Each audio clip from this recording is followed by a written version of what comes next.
I want to speak very briefly about the circumstances that have caused us to convene these hearings.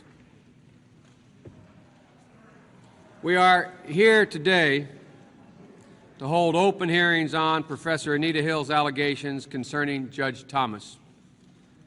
This committee's handling of her charges has been criticized. Professor Hill has made two requests to this committee. First, she has asked us to investigate her charges against Judge Thomas. And second, she had asked that these charges remain confidential, that they not be made public and not shared with anyone beyond this committee. I believe that we have honored both her requests. Some have asked, how could you have the United States Senate vote on Judge Thomas's nomination and leave senators in the dark about Professor Hill's charges? And to this I answer, how can you expect us to have forced Professor Hill, against her will, into the blinding light which you see here today? But I'm deeply sorry that our actions in this respect have been seen by many across this country as a sign that this committee does not take the charge of sexual harassment seriously. Thank you.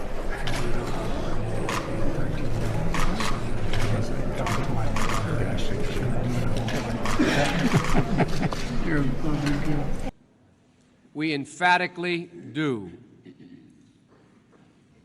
I hope we all learn from the events of the past week. As one person who has spent the past 2 years attempting to combat violence of all kinds against women through legislative efforts. What my dad used to say, your granddaughters have one important job: take care of the pop. I can assure you that I take the charge of sexual harassment seriously. Grandpa's one of the great guys. That's nice of you to say. No, I'm not saying. He knows I mean. Oh, I genuinely mean. The committee's ability to investigate and hold hearings on Professor Hill's charges has now dramatically changed by the events which forced Professor Hill, against her wishes, to publicly discuss these charges. The landscape has changed. We are, thus, here today, freed from the restrictions which had previously limited our work.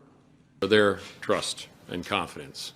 I've got a lot of thanks to give out here, first and foremost to my perfect wife. Sexual harassment is a serious matter, and in my view, any person guilty of this offense is unsuited to serve not only on the nation's highest court, but any position of responsibility, of high responsibility in or out of government.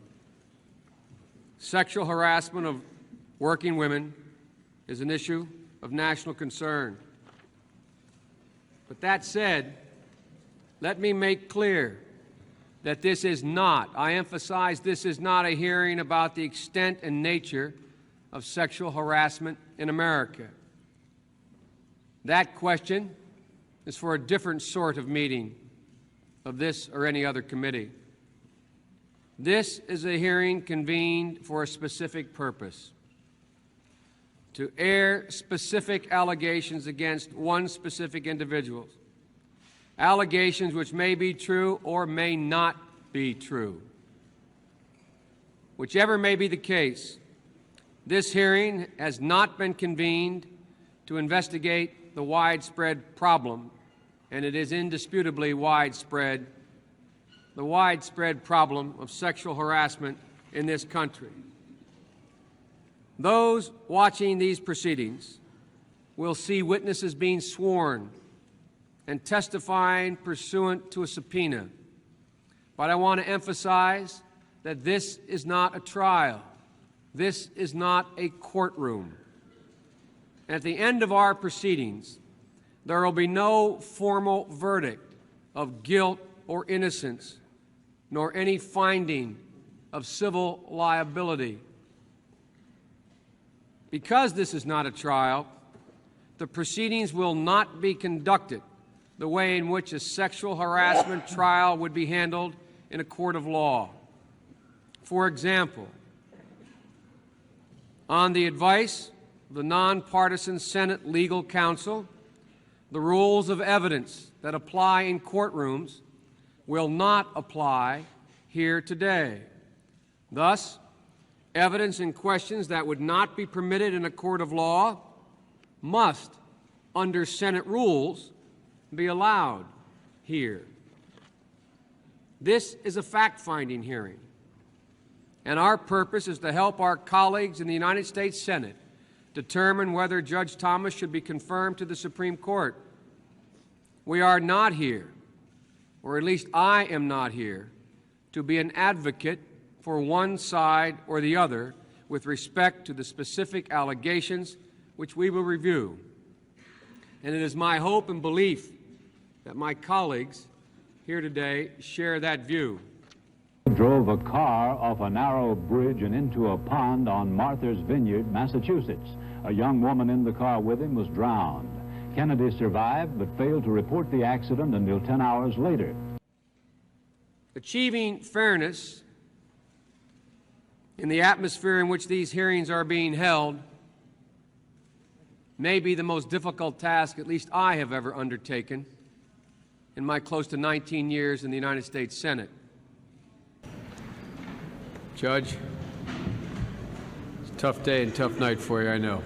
Let me ask, do you have anything you'd like to say before we begin? I understand that your preference is, which is totally and completely understandable, that we go 1 hour tonight, 30 minutes on each side.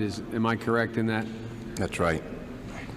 Do you have anything you'd like to say? Senator, I would like to start by saying unequivocally, uncategorically, that I deny each and every single allegation against me today that suggested in any way that I had conversations of a sexual nature or about pornographic material with Anita Hill, that I ever attempted to date her, that I ever had any personal sexual interest in her, or that I in any way ever harassed her.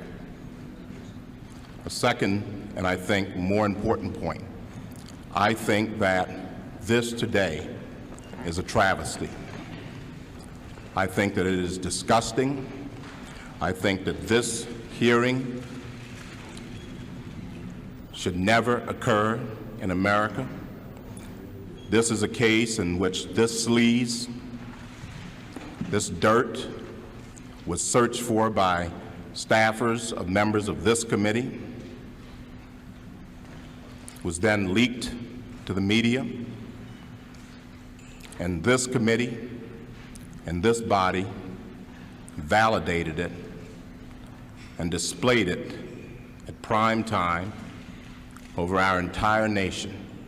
How would any member on this committee, any person in this room, or any person in this country would like sleaze said about him or her in this fashion, or this dirt dredged up, and this gossip and these lies displayed in this manner? How would any person like it?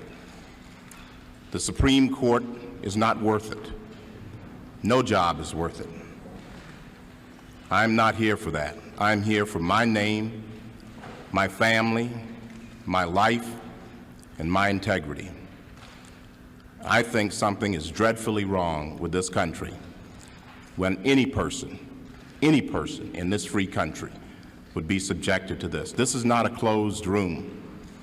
There was an FBI investigation. This is not an opportunity to talk about difficult matters privately or in a closed environment. This is a circus. It's a national disgrace. And from my standpoint, as a black American, as far as I'm concerned, it is a high-tech lynching for uppity blacks who in any way deign to think for themselves. to do for themselves, to have different ideas. And it is a message that unless you kowtow to an old order, this is what will happen to you. You will be lynched, destroyed, caricatured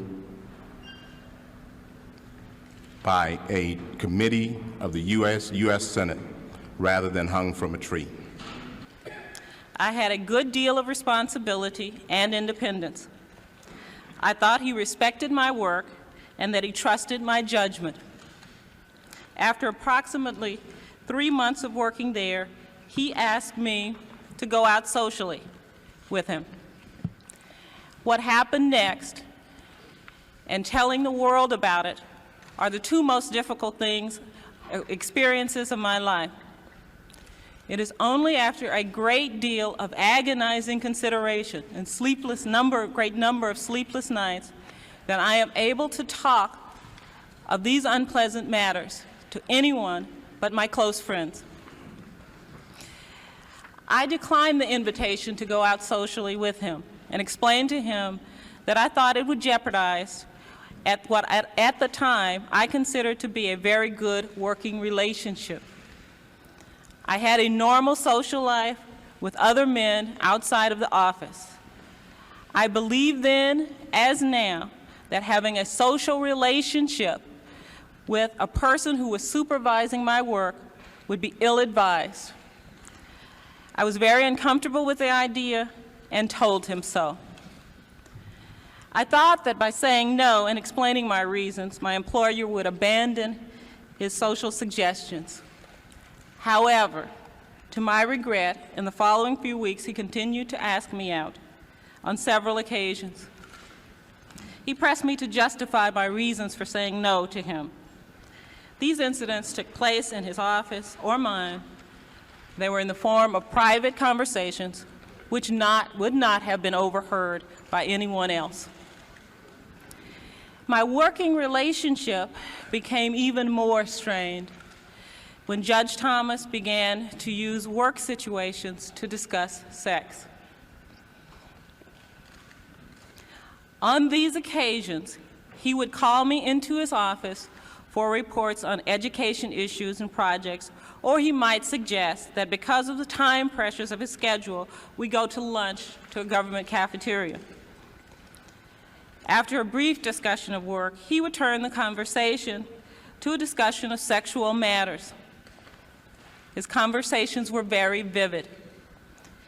He spoke about acts that he had seen in pornographic films involving such matters as women having sex with animals and films showing group sex or rape scenes. He talked about pornographic materials depicting individuals with large penises or large breasts involved in various sex acts. On several occasions, Thomas told me graphically of his own sexual prowess. Because I was extremely uncomfortable talking about sex with him at all, and particularly in such a graphic way, I told him that I did not want to talk about these subjects. I would also hear about her through Linda Jackson, then Linda Lambert, whom both Anita Hill and I met at the Department of Education. And I would hear of her from my friend Gil. Throughout the time that Anita Hill worked with me, I treated her as I treated my other special assistants. I tried to treat them all cordially, professionally, and respectfully. And I tried to support them in their endeavors and be interested in and supportive of their success. I had no reason or basis to believe my relationship with Anita Hill was anything but this way until the FBI visited me a little more than 2 weeks ago. I find it particularly troubling that she never raised any hint that she was uncomfortable with me. She did not raise or mention it when considering moving with me to EEOC from the Department of Education.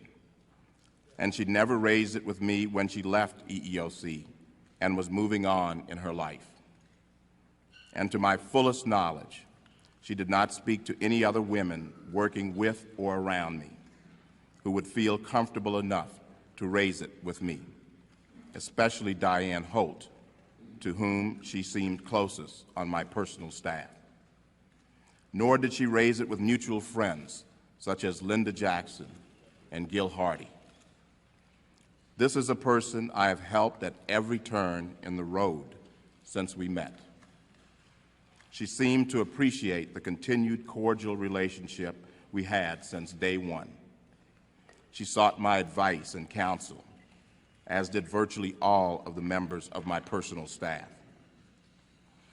During my tenure in the executive branch, as a manager, as a policymaker, and as a person, I have adamantly condemned sex harassment. There is no member of this committee or this Senate who feels stronger about sex harassment than I do. As a manager, I made every effort to take swift and decisive action when sex harassment raised or reared its ugly head.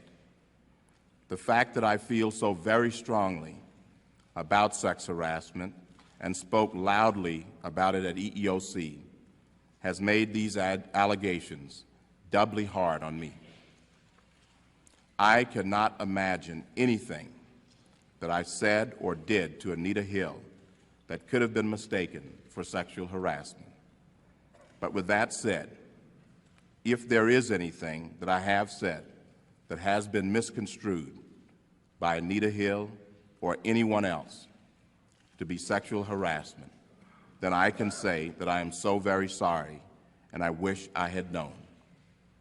If I did know, I would have stopped immediately, and I would not, as I've done over the past 2 weeks, have to tear away at myself trying to think of what I could possibly have done. But I have not said or done the things that Anita Hill has alleged.